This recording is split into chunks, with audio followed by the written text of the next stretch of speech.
లైట్గా అల్లం పేస్ట్ సరిపడగా చూడగా ఒకసారి నూనె వేసాం, అల్లం పేస్ట్ వేసామండి. ముప్పాల వంతు బాయిల్లో ఉడికిపోయిందండి. లైట్గా నూనె వేసాను, ఉల్లిగడ్డలు వేసాను, ఎర్రగడ్డలు. ఇప్పుడు దీని ప్రతాపం చూద్దరు చూడండి. వేస్తాను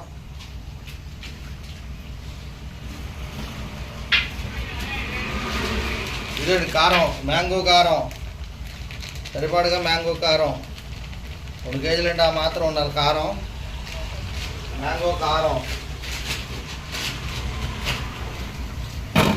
తర్వాత గరం మసాలా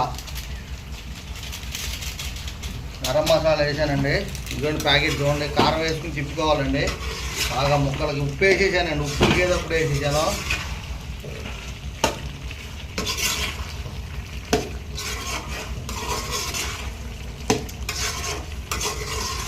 కారం వేసినాక ఏమవుతుందండి వాసన. కర్రీ అండి ఇదండి. నన్ను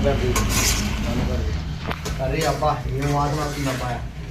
అరే మసాలా వేసినప్పుడు వాసన.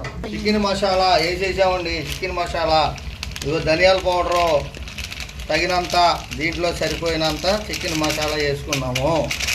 దీంట్లో దీన్ని ఇలా కలగలుపుకుని పెట్టుకుని కాస్తంత నీళ్ళు వేసుకున్నా.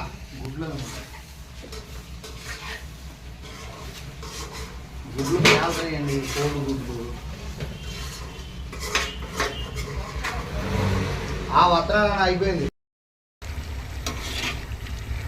కూర కొత్తలాడుతుంది గోపి. బా ఈ కూర ఏంటంటే ఏముంటుందయ్యా, కూర చక్కగా బాయిల్ చేసుకున్నాము.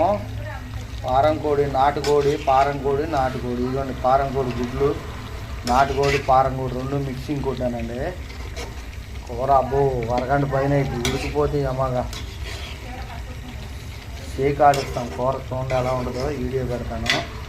కొంత ముక్క ఉడికిన తర్వాత దీంట్లో ఇంకేమేమి ఐటమ్ వేయాలో ఏది చూపిస్తానండి మీకు.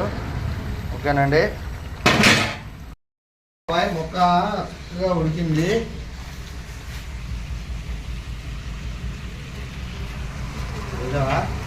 లేదు నూనె పోతున్నాం సరిపడగా. 2 కేజీలకి నూనె అంటే దగ్గరగా పోసాం, సరిపోయింది.